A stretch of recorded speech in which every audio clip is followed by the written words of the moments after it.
America అధ్యక్షుడు Donald Trump మళ్లీ అధికారంలోకి వచ్చిన తర్వాత దేశీయ ఉద్యోగ అవకాశాలపై తన దృష్టిని మరింత కేంద్రీకరించారు. ముఖ్యంగా భారతీయులను మరియు ఇతర దేశాల్లో పనిచేస్తున్న ఉద్యోగుల్ని లక్ష్యంగా చేసుకుంటూ అమెరికా కంపెనీలు ఇకపై విదేశీ కార్మికులను నియమించుకోవడం ఆపాలని స్పష్టం చేశారు. అమెరికా కంపెనీలు చైనా వంటి దేశాల్లో ఖర్చులు తక్కువగా ఉండటంతో తమ ప్లాంట్లను అక్కడ ఏర్పాటు చేస్తూ వచ్చాయి. అలానే ఐటీ రంగంలో భారతీయుల మద్దతుతో చాలా సంస్థలు నిలబడ్డాయి. అయితే ఈ విధానం ఇక ఆమోదయోగ్యమేమీ కాదని ట్రంప్ అంటున్నారు. స్థానిక అమెరికన్లకు అవకాశాలు కల్పించకుండా విదేశీయులను నియమించడాన్ని ఆయన తీవ్రంగా తప్పుపడుతున్నారు.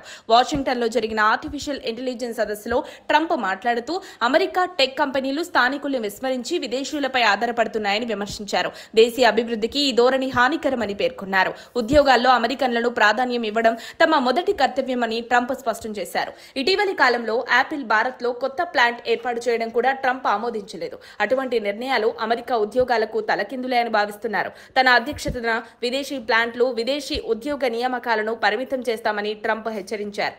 అంతేకాదు ఏఐ టెక్నాలజీలో అమెరికా ఆధిపత్యం కొనసాగాలని ట్రంప్ కోరుతున్నారు. ఏఐ రంగంలో కూడా అమెరికానే ముందుండాలని, పక్షపాతపూరితమైన తప్పుడు మోడళ్లను అడ్డుకోవాలని టెక్ కంపెనీలకు సూచించారు. అమెరికా టెక్ కంపెనీలు దేశ అభివృద్ధికి తోడ్పడాలని, విదేశాల్లో వ్యాపారం చేస్తూ స్థానిక ఉద్యోగాలను తగ్గించవద్దని ఆయన హెచ్చరించారు. మొత్తంగా ట్రంప్ సంకేతం స్పష్టంగా ఉంది. దేశీయ అభివృద్ధి ముందు విదేశీ విస్తరణ కాదు. మరిన్ని అప్డేట్స్ కోసం మా కాయ్ టీవీని సబ్స్క్రైబ్ చేసుకోండి. మా వీడియో కనుక మీకు నచ్చినట్లయితే లైక్ చేయండి, షేర్ చేయండి. మీ విలువైన అభిప్రాయాలను కామెంట్ బాక్స్లో తెలియజేయండి.